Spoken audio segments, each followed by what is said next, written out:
Getting everything set up on the rFactor server here at Richmond International Raceway. Drivers out on track, just getting a little final warm up in after running that NASCAR heat race.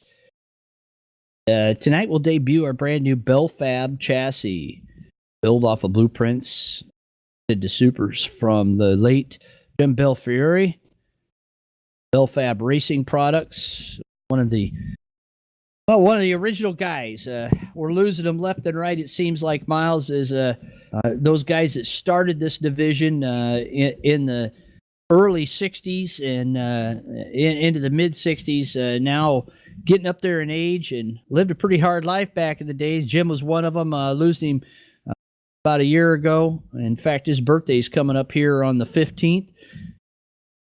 In his 70s when he passes. So it's a real proud moment for us to be able to put this car out on the track. And I know you've got to see a lot of real super modified racing up there in Oswego, New York, the home of the super modifieds. If you can tell the fans listening in tonight, we tell them every week, but let's hear it from your perspective, a guy that's worked on super modifieds and whose father has been a safety crew member at Oswego Speedway. What is it about the real super modified race car that makes it like no other in all of short track racing? It's raw speed, unique design. I mean, there's nothing really anything like it. I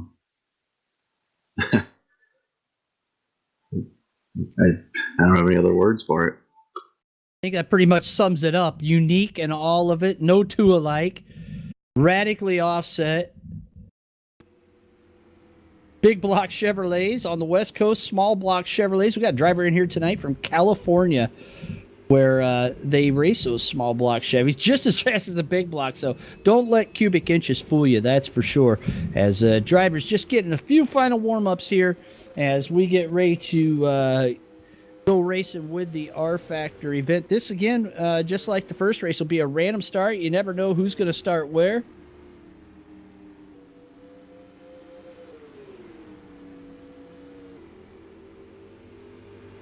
So tonight we get to see the articulating wing, as we call it. And Miles, that's something that's very unique to super modified racing.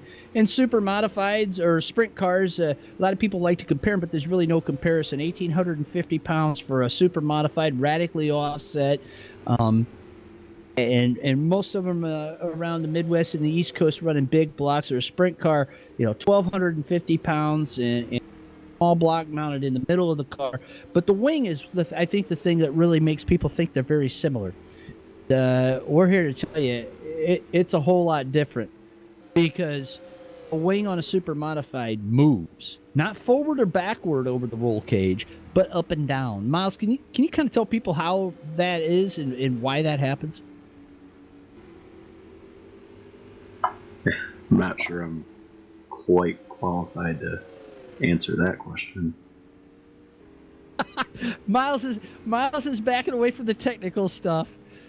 He just likes to turn wrenches and check stagger, right, Miles? I mean, it's a lot easier when you just the pit guy, right?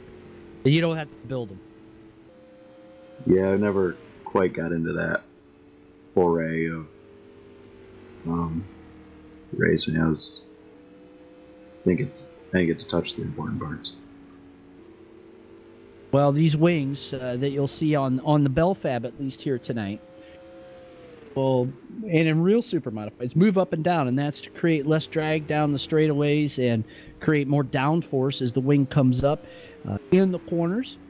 24 square foot wing, big thing up top, and on these bigger tracks, like, you wouldn't see the super modifieds necessarily race at Richmond International Raceway, but they have raced at Phoenix International Raceway in the past, and we're faster than Indy cars on the straightaways. So it's something that, a lot of guys that started in super modified racing did make it to the IndyCar ranks down through the years. You talked earlier, for those of you that weren't with us, Miles talked earlier about being able to race with supers or race against real super modified drivers, including guys like Doug Hevron, who did go to Indianapolis and race in Indy cars. So it's a pretty big deal to see what short track racing could do.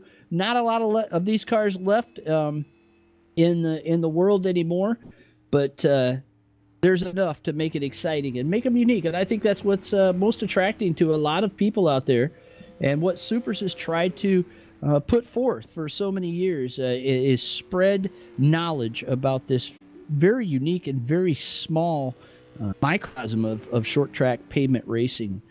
It's tough to get people's eyes on them, and we hope we're doing that here